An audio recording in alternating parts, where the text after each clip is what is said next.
Nellie and I welcome you to St. Paul's. This is our official church greeter and comforter as part of our celebrations here at St. Paul's.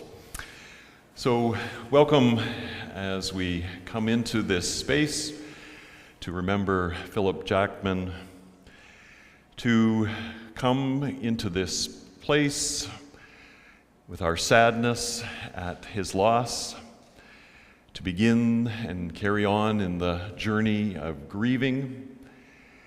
But mostly we come here to celebrate a life well lived, to celebrate a good man who influenced and was part of all of our lives. So we come here to mourn, to laugh, to celebrate, and appreciate all that Philip meant to us. Let us come into this time together. We have different people who will come and be part of the service, and I would invite them just to come as their name appears in the order. So we begin with a candle lighting and a poem.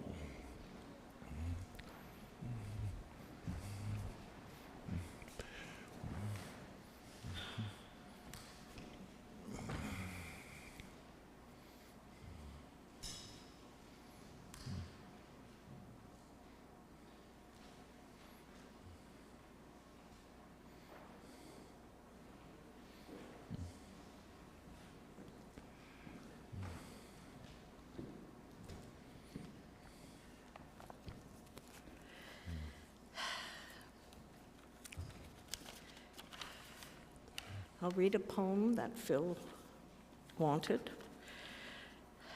Stop all the clocks, cut off the telephone, prevent the dog from barking with a juicy bone.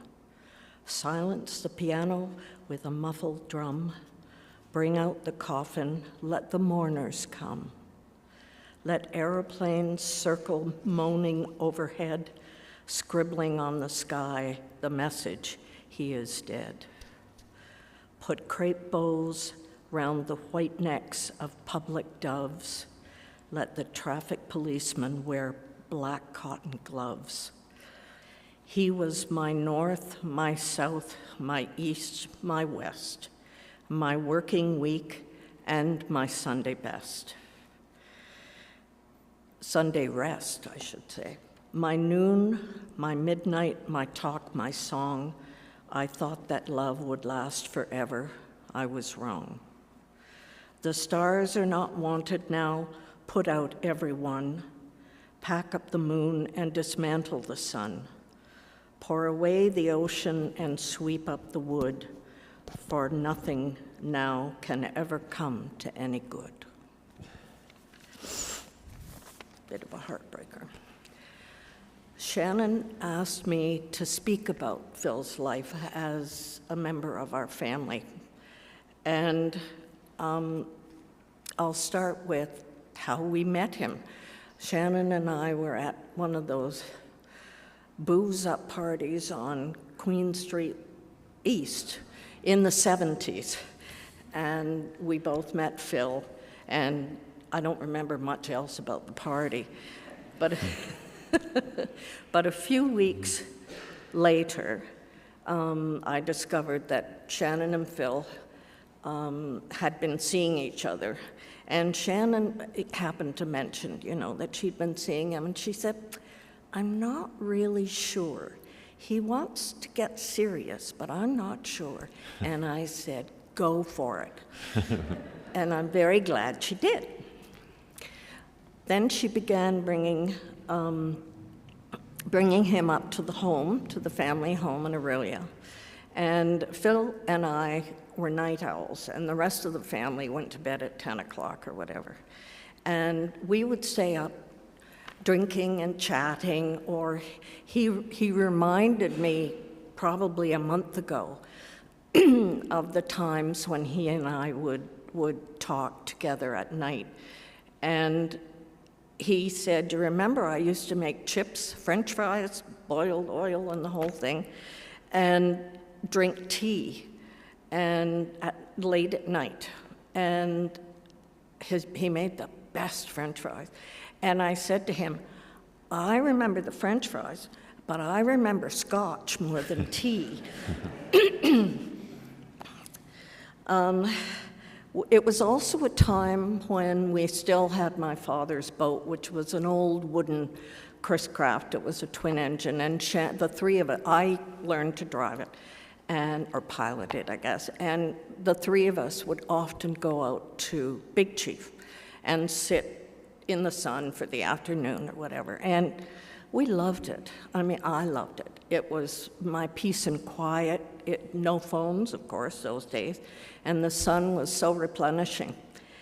Anyway, we would come back and forth. And one such occasion, I remember feeling that I'd gotten greedy with the day because we stayed too long. And there was no moon, and there was no light coming back. And I missed the turn, Heron Island, and I went over the rocky section. And the propeller hit and bumped the boat up. Nothing else happened, thank God. But I remember turning around, and my sister was standing there with a life jacket for Phil, because he didn't swim. And I thought, okay, looks like Phil's a keeper with that, because she was more worried about it. He would never take swimming lessons at the time, although when they moved up here, I finally gave them to him for Christmas, and he enjoyed them. He learned to play golf with my father, and of course, as everyone knows, a lifelong golfer now. My mother adored Phil.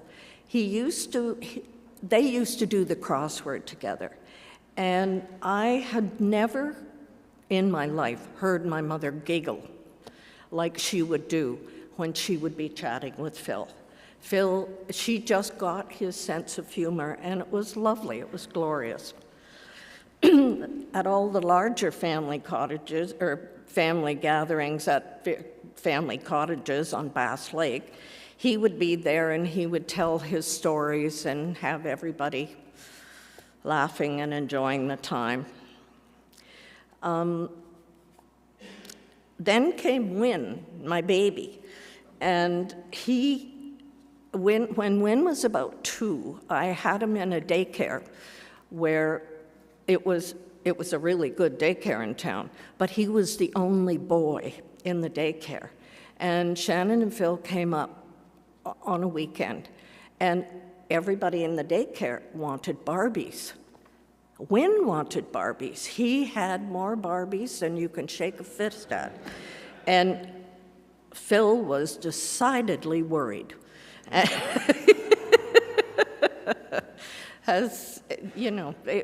Wynn didn't play with them normally. He'd pick them up by a leg and pitch it like across the room. So, we're pretty safe that he wasn't being influenced by this.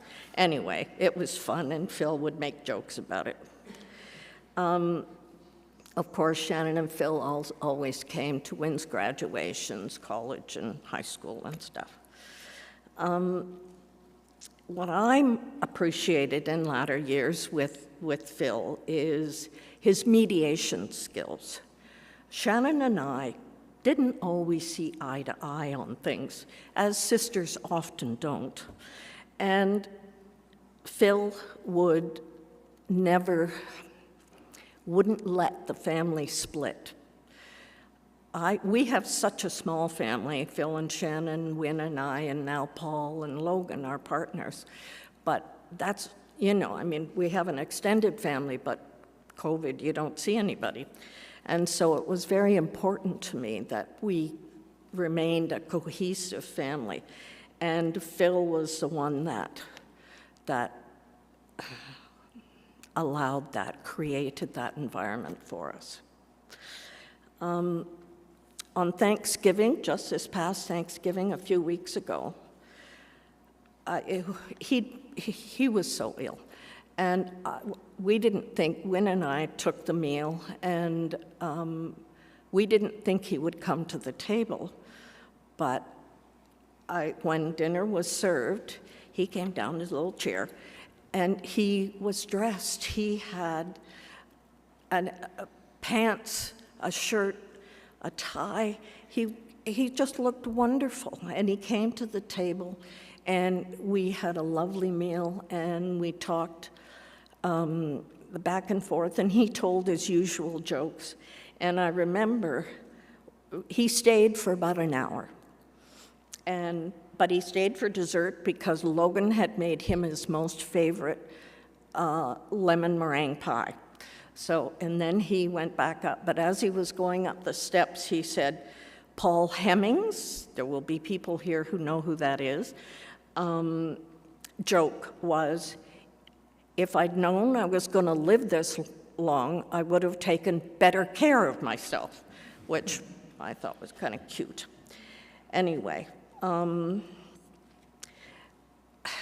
when Phil went into hospice, I came up because I need to be there.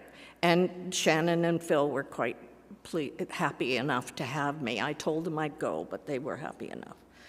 And there was one morning that I was alone with Phil. Shannon had other things to do.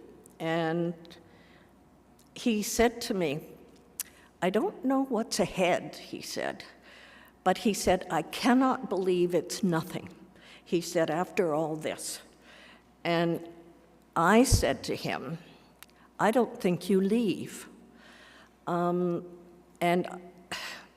this is my remembering Phil. I said, you certainly stay for a while and maybe you go a little further as time goes on, but you will always be with us. We also talked about all of his accomplishments, but all other people will speak to those too. He got comfort he saw his mother and his sister in a dream. They were helping him. Not long after that, he saw my ex-husband who passed in the room as well. And both Shannon and I got some comfort in that he was not alone. We were there with him, and he was comfortable, and he had an easy passing, which we all prayed for. And that's my memory of Phil. Now, Wynn has a couple of things.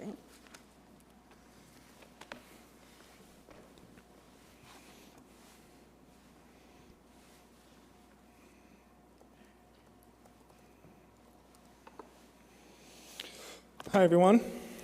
Thanks for coming. For those of you that don't know me, which is everybody now, thank you, Mom. My name is Wynn. I'm Phil's nephew. I've been spending a lot of the time over the last few weeks reflecting on my relationship with Phil, remembering a lot of the good memories, and realizing that I honestly couldn't think of a single bad one. He was so kind, so good-humored. He always knew the right way to tell a joke or make a point in such a way that everyone could relax and take a breath when tensions were getting high. I remember a lot of fond memories from my uncle visiting here and back in their house in Toronto. Phil was such an avid golfer, which was something he, my dad, and I could all bond over. When my dad passed away in 2008, Phil was always there to still play golf. He was always fun, lighthearted, and only a little competitive since we were a pretty close match. Well, for a few years there, until he retired and got way ahead of me on practicing. Our games were still fun, but a little more one-sided, and we always enjoyed a non-alcoholic drink afterwards. Phil and I had a lot more in common, though. We both loved movies and books and photography. We could always talk about some new lens or filter or camera effect that would get a new shot. We would share with each other the latest books we were reading. Most of the books I chose were ones that Phil had already read when he was growing up, so he was more than happy to revisit them. I remember when I read The Hitchhiker's Guide to the Galaxy, one of both of our favorite books. He remembered it almost as well as I did, and I had just finished reading. We laughed at what could possibly constitute Vogon poetry, which for the uninitiated is poetry so bad, so horrible, that it was used to torture. But that's not all we connected over. As I was growing up, I have fond memories of visiting their home in Toronto. being in awe of Phil's huge collection of DVDs. I'm sure I watched most of them over that time, and he would pick my brain on new and upcoming kids' movies so he could play the Hollywood Stock Exchange. He made over $1 billion doing that. Wasn't real money, unfortunately, but he did it a lot, and he was quite good at it. So it definitely had a huge impact on me as I grew up. As I went to school for film and English literature, these are the things that I was passionate about, and these are the things that my uncle and I had bonded over. As I grew up, I spent less time with Shannon and Phil as work and other obligations started to take priority, as they do. But we usually still get together twice a year, catch up, and celebrate Christmas or Thanksgiving. He was always bright, little light in our festivities, sharing anecdotes, some weird trivia fact he had learned whenever there was a lull in conversation. Even when he started getting sick and needed oxygen to get to the dinner table, it never changed his demeanor or his good-natured personality. It's just who he was.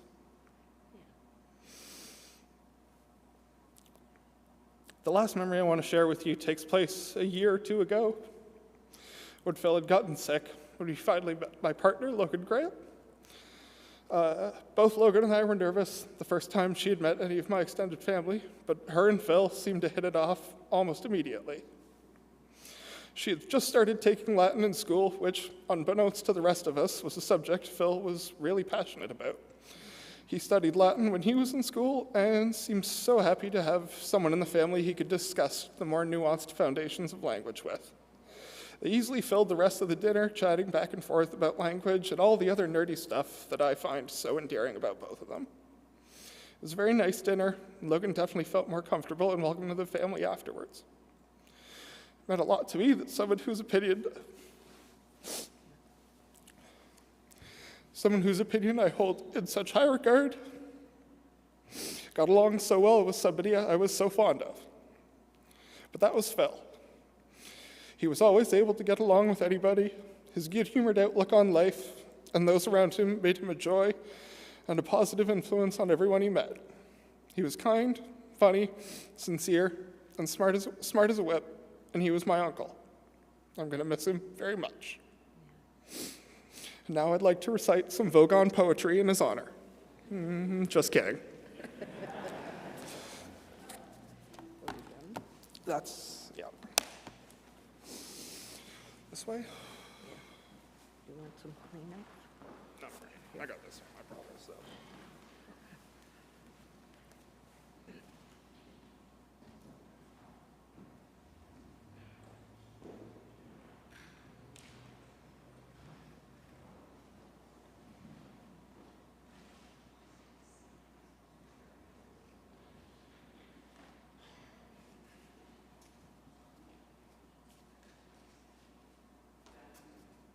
My name is Terry Terrian. That's two names, sound the same. And like most of you, I'm here because I knew and loved Phil Jackman.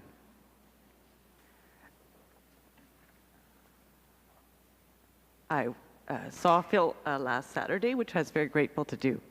And he said, "Terry, would you play a nice song at my funeral? Something suitably moving."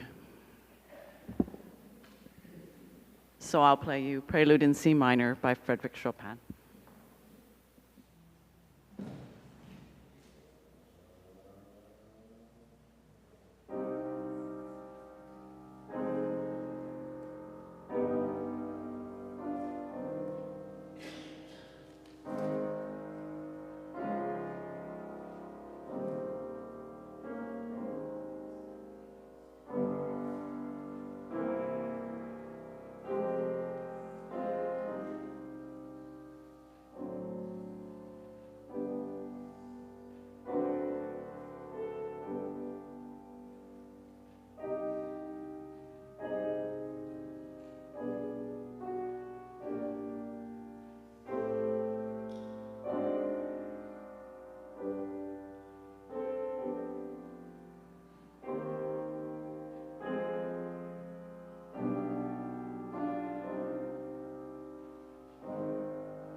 Now, I didn't tell you my relationship to Phil, which I read you should do when you're trying to prepare a good speech at a funeral. So Phil was my piano student. Phil began lessons with me in September of 2011.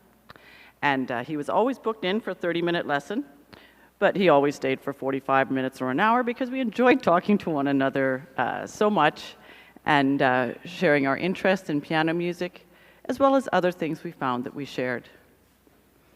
I know you all know Phil was born in England, but in getting to know him, I learned that his mother was 40 when he was born. Now, my mother was 41 when I was born, and I was born after 1948. And at that time, even for my mother, that was kind of a risk, and there were some concerns how that would turn out. And it always just struck me interesting what a hearty lady she must have been.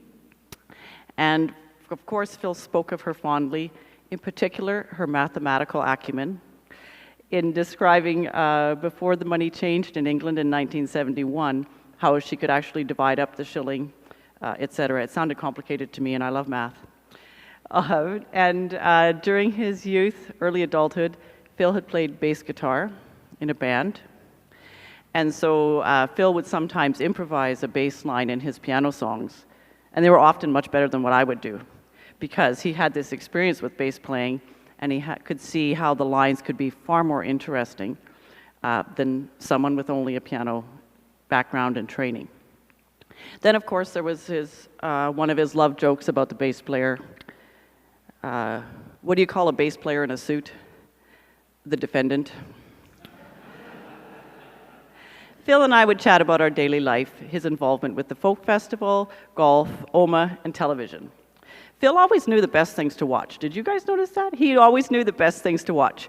And he would actually try to make it so that he would find the things just right for your taste. He once asked me, do you prefer shows with good-looking people in it? Because one of my other friends, she really only wants to watch shows with good-looking people. I said, well, no, it's okay with me if they're not good-looking. I'm really interested in the story. And then I discovered that Phil supported the Tottenham Football Club. Until then, I thought my husband was the only one. But then I've learned some other people also support Tottenham. And when Phil came on Wednesday afternoons at 2 o'clock, I always appreciated the funny license plate out in the driveway. Right? I thought that was so cute. And I hope people could walk by and have a little smile, right? A funny fella is visiting here. Phil also had the most wonderful stories from the Globe. What a great time he must have had working there. He proudly told me that he was the reason the Globe no longer publishes the names of all the kids in the music festival. What a nightmare, he said, that was, to figure out how to spell all those names of all those kids. And some people weren't happy about them coming out, but Phil was delighted it was no longer happening. Right? I learned that Phil had been the author of a piece about a penis museum in Iceland, which he titled Members Only. And my other favorite story from him that he related from the Globe was the man approaching the bank of elevators, and there's a sign that reminds you, you are not allowed to take home the paper and the pens from this building. It is regarded as theft. And his buddy looked at it and said, that reminds me. Off he went to the supply place to get some pens and some pencils and some papers for his office at home. Okay. As a piano student, Phil had tried classical music. He'd put a lot of effort into that. But he felt ultimately it wasn't really the style for him. He reached a point where he could really play at around a grade 8 level of piano, but he found what he really loved was he loved blues songs and he loved jazz standards. So we turned our attention to those and to improvising them. And as well, Phil was an adult who was willing to go in the piano recital with my other students, many of whom were much younger than him. Okay. And to that end, there were a few fun stories about that. Shannon reminded me of the time that Phil had taken his turn at the piano, and he'd done well, and he sat down in his chair, and a 12-year-old boy behind him leaned forward and said, Good job. And Phil was always concerned about where I'd put him in the program. I had this student who played really well. We'll call her Josephine. And he'd always say, "Don't put me after Josephine." So one time I had this other male student. He was playing around the grade 7 level. His name was Ian. So I said, "Well, I have to put you near the end because you play at an advanced level. I can't put jazz after all this classical piano. I'm going to put you in after Ian. He's going to do like a grade 7 sonatina. It'll be pretty good, but, you know, not really, you know, take it home and share it on the internet kind of thing." So I says, "Okay, so I'm going to put you under Ian." "All right, fine." So we got to the recital. It was this very building. And Ian sat down and played it better than I'd ever heard it. It was fantastic. And then there was Phil going up after Ian, which was exactly what he'd kind of asked me not to do. I didn't mean to. Then lastly, there was a few times there was another adult. She was also English. She was 72. She came to lessons on an electric motorbike. She had the leathers. They were white, not black, and they had this she-devil on the back, and her other hobby was weightlifting. And Sheila would also play the piano in the recitals with the young people. And Phil told me once, he says, "I have so much respect for her. She just walks up there and doesn't give a shit." Okay. And I think the lesson there is to do what you love with abandon, regardless of what other people think of it. And I think that's what Phil admired about Sheila and what many of us maybe admired about Phil. Lastly, I'd like to play you a jazz piece by Duke Ellington called "Don't Get Around Much Anymore."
I want Nellie to show a little more enthusiasm here. I'm one of the few people take my glasses off to read. We all remember Phil Jackman as a storyteller. He combined wit and wisdom and a marvelous sense of timing, vaudevillian, to spin a story. No one enjoyed his yarns more than Phil himself. His stories always ended with that wonderful chuckle. It was on Tuesday mornings at our breakfast that he actually excelled in storytelling. This group of four, there were originally five, but Bob Cairns escaped to Vancouver Island. He actually could have just resigned, but I don't know, he decided to move away. There was four of us, Ian Mackay, Tom Griffith, Phil and I. We gathered at St. George's Restaurant, or George's Restaurants. We called ourselves the St. George Club, and Phil was our chancellor. It was an exclusive club, not really exclusive, but we did have two major rules. One, anyone could join, and two, you could never deviate from your usual breakfast order. So Phil would always order the tofu salad, which was immediately translated by Chris, the waitress, to 2 eggs over easy, sausage, home fries and rye toast, and HP sauce. You can take the bread out of England, but you can't take England out of the Brit. Now, very occasionally, Ian, he was our rebel member, would not have the Spanish omelet, but would order the cheese omelet. He would receive a very stern talking to by the Chancellor. Now, many of Phil's stories centered around his youthful days in London and his days at the Globe and Mail. One story was about one evening, he and his friends leaving the Angel pub in Highgate, which Natalie and I actually visited, and they actually remembered Phil 25, 30 years later. So I can understand why. Anyway, they exited the Highgate and they found an idling London double-decker bus without a driver. Worrying that there were potential passengers waiting in the rain for the bus, they felt they should take the bus on its rounds. So they climbed aboard and off they went. As they careened down Highgate Hill, passengers would come out only to see the bus fly by. It's the Highgate hacking that's never actually been resolved. Another story was when he was late for his London job with a newspaper in Fleet Street, London. He accidentally bowled over a rather portly and well-dressed gentleman as that gentleman exited his limousine. Phil immediately recognized the gentleman as the owner of the newspaper he worked on, the Times, and his employer, Lord Thompson of Fleet. He kept on running, entered the place of work, through the back entrance, and very soon later emigrated to Canada. His stories of the Globe and Mail center around a group of rowdy newspaper veterans and copious amounts of cheap whiskey. And I'm going to not talk about that. I'm going to leave that to his friend Patrick to regale us with those events. Phil loved stories that had a factual base and even a good lesson, at least of sorts. He also believed that if he heard a good story, and in his later retelling of that story, he expected a very good response. And if he didn't get it, he would keep telling it until he did. My last visit with Phil before he moved to the hospice, I told him a true story that I had just recently heard during my trip to England. I will retell it here because Phil thought it was quite funny. Now, remember Phil's rule. You have to laugh whether you think it's funny or not, or I'm going to just keep standing here and telling it again and again. Now, it's in the mid-1950s. Winston Churchill had returned as Prime Minister of the United Kingdom. Early one morning, number 10 Downing, his rather anxious and upset private secretary came into his office. He said, "Mr. Prime Minister, we have a very serious crisis. Last night, our chief whip was found in St. James Park having illicit sex with a male soldier of the Palace Guards." The newspapers are printing this story right now. Churchill stopped reading and asked, "Wasn't that very cold last night?" "Yes," was the secretary's reply. "It was actually the coldest November 1st since 1856. Then he stood there waiting for an action plan from the Prime Minister.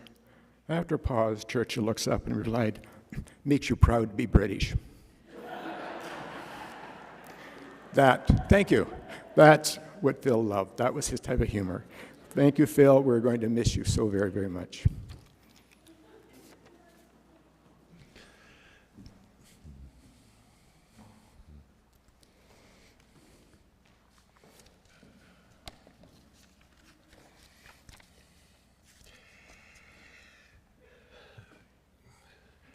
It's hard to follow that particular story with some other content. But I think that is part of life, that as humans we have the capacity to reflect on life, to appreciate its joys and its sadness, and to revel and to contemplate what the meaning of death is, the meaning for us, and how we can live into what that great mystery means. And it sounds like at the hospice you had opportunity to reflect on some of that and to live into that great mystery.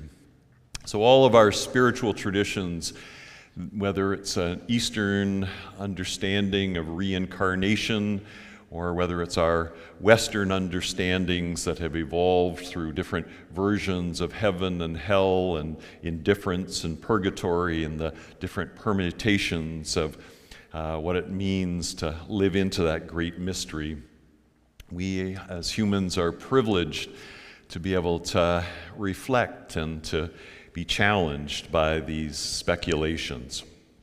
So I want to read these words from Ecclesiastes, which were written about 3,000 years ago, and they're attributed to King Solomon, one of the wise leaders of the early Hebrew people. And these words have some ambiguity to them. Some scholars think that Solomon might have been having a bad day.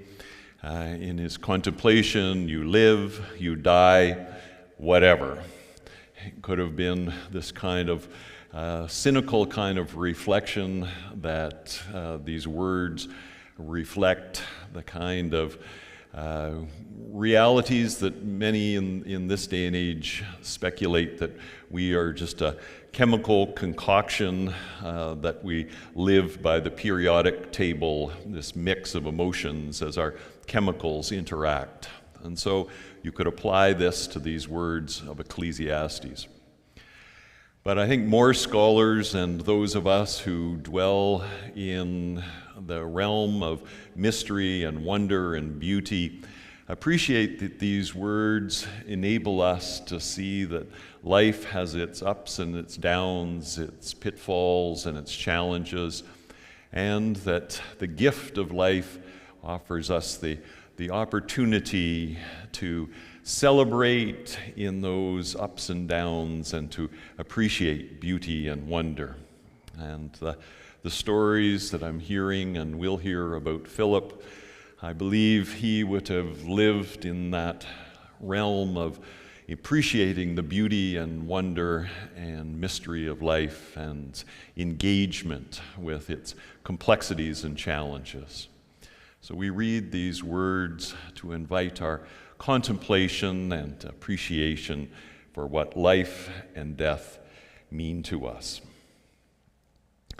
For everything there is a season and a time for every matter under heaven, time to be born and a time to die, a time to plant and a time to pluck up what is planted, time to weep and a time to laugh, a time to mourn and a time to dance, a time to embrace and a time to refrain from embracing, a time to seek and a time to lose, a time to keep and a time to throw away, a time to tear and a time to sow, a time to keep silence and a time to speak, a time to love and a time to hate, a time for war and a time for peace.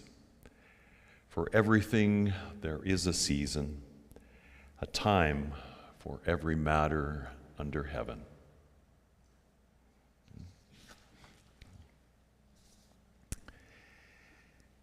And so more reflective modern poetry, this poem, Remember, by Christina Rossetti.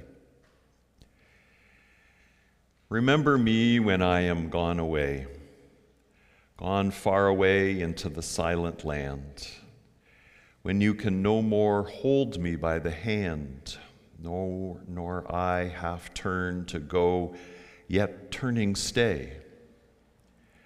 Remember me when no more day by day you tell me of our future that you planned. Only remember me. You understand it will be late to counsel then or pray.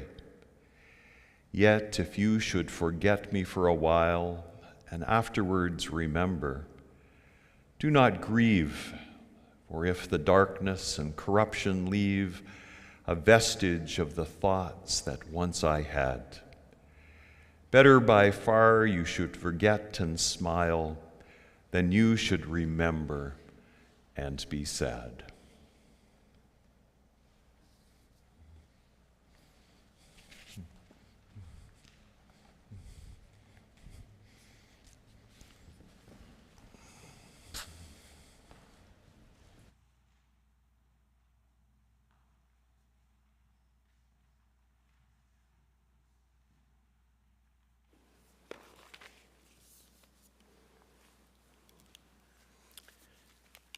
Hi, I'm Patrick. And I knew Phil for many years at the Globe and Mail. I was away sometimes, and we were in different departments, but we often came together and enjoyed each other's company. And I can tell you that to know Phil is to love him. To know Phil as a journalist is also to know him as a humorist. Sure, I can tell you of his accomplishments, his works of distinction. He was a superb copy editor in the arts, features, and comment departments. The original editor of the popular Facts and Arguments page every day. Sarah Hampson, who's a Globe and Mail columnist and author, wrote on Facebook this week that Phil gave Sarah her first ever byline for a story she submitted to Facts and Arguments. Phil also served as editor of the demanding Letters to the Editor department and of the Collected Wisdom feature. In that, Phil posed questions that he thought were on people's minds and dug up answers for everyone to share. One of our colleagues, Paul Knox, a foreign correspondent and foreign affairs columnist, wrote of Phil's Collected Wisdom. He said the questions were imaginative, the answers expertly curated. Paul also wrote of Phil's broader popular appeal. He called Phil a guy who made your face light up when he came into a room. That's the guy most journalists will remember. Almost every one of the Facebook tributes to Phil this week, and there were many, and every comment made to me referred to his humor, his wit. Martin Levin, our longtime books editor, described Phil as a leading member of the Globe's coterie of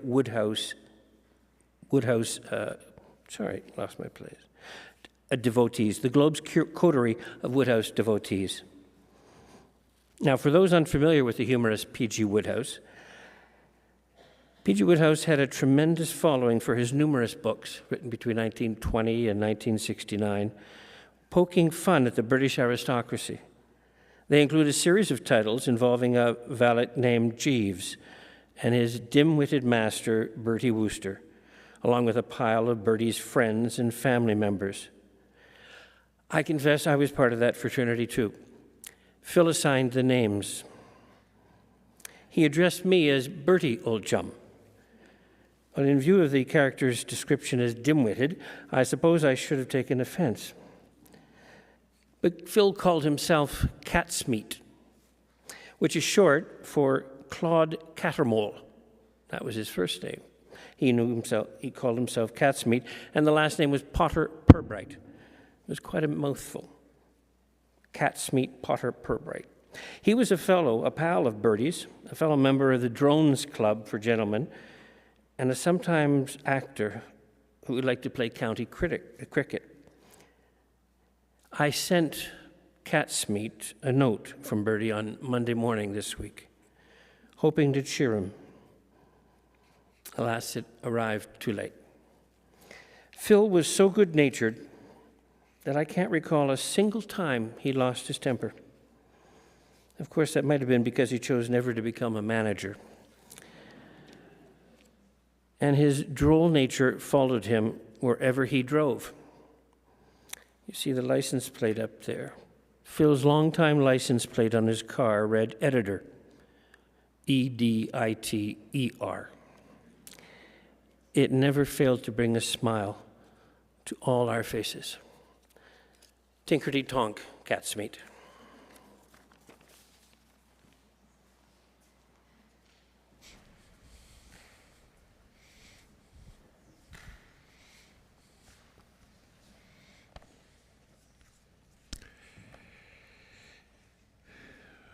Further words of poetry to aid us on this journey of reflecting. Everything is going to be all right. How should I not be glad to contemplate the clouds clearing beyond the dormer window and a high tide reflected on the ceiling? There will be dying, but there is no need to go into that. The poems flow from the hand unbidden, and the hidden source is the watchful heart. The sun rises in spite of everything, and the far cities are beautiful and bright. I lie here in a riot of sunlight, watching the day break and the clouds flying. Everything is going to be all right.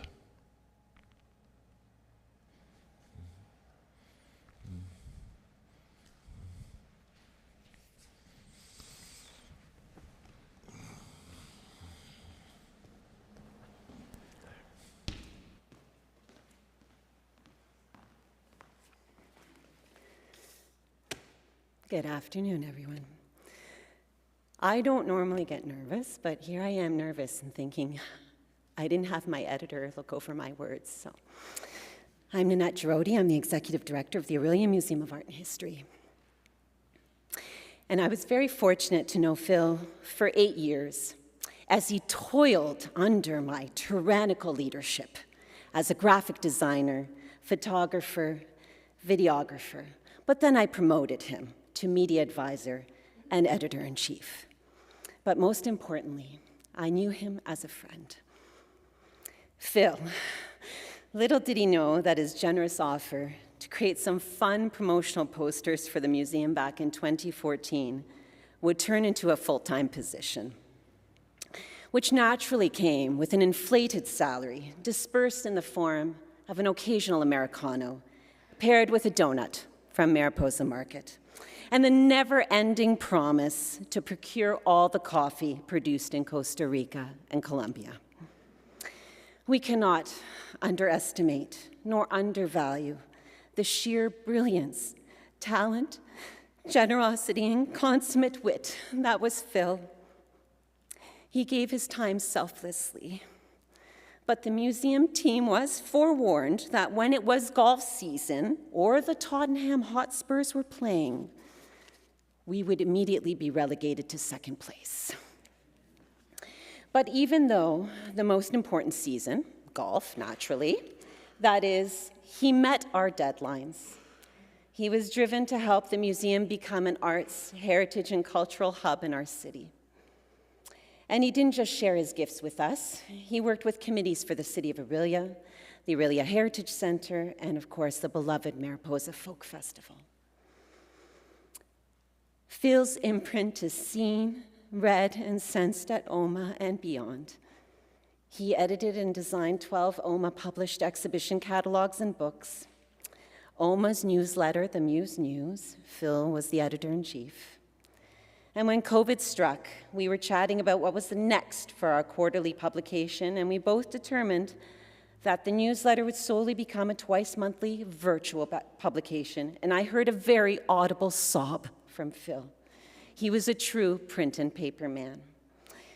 He was also the editor and designer of hundreds of exhibition text panels, innumerable exhibition promotion cards, and a slew of incredible taglines, such as "Have an affair at OMA" for our event rental program.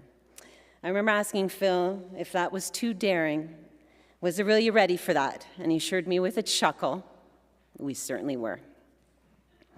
And although it seems all we did was work, Phil did take the time to compile an extensive list of his binge-worthy Netflix recommendations, thus satisfying staff well-being on our much-needed days off. And if you would like a copy of Phil's ranked recommendations, we have print copies for you back at OMA. And just one personal story. When I told Phil I had brought my piano up to Orillia and was thinking of taking lessons, he said, "You must work with my teacher, Terry Terrian. You two will get on famously," which we do. And I, too, also have a 45-minute lesson, most of it spent talking. Phil and I would talk about how much or how little at times that we practiced a piano, assuring each other that Terry would never know. She always knew. He was always encouraging me, my playing, cheering me on, and he was the first person I invited to my grade 9 piano recital this spring, and the first person I told that I had passed my piano exam. I can't say enough about Phil's kindness, intelligence, and sense of humor and charm. And of course, he was present at most events at OMA, always with a smile, a fun trivia fact or two, a witty bon mot, and a hearty chuckle. He will be missed more than we can all collectively imagine. Thank you.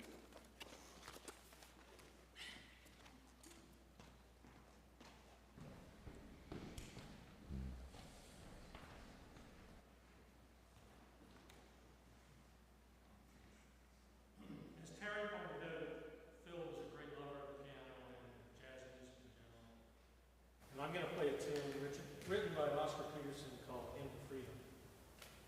Lyrics by Henrietta Hamilton.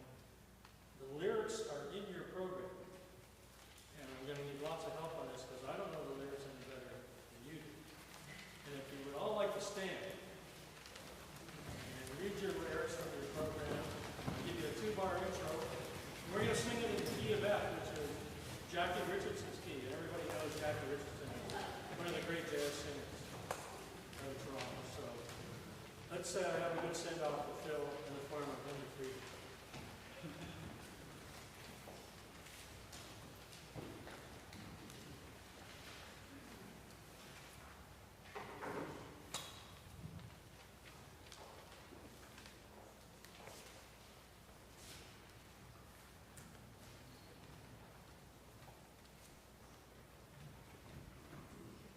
Shorter than everybody.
Philip, you have blessed us with humor, with a love of life, with appreciation for life's challenges, the good, the bad, the ugly, the wondrous, the beautiful.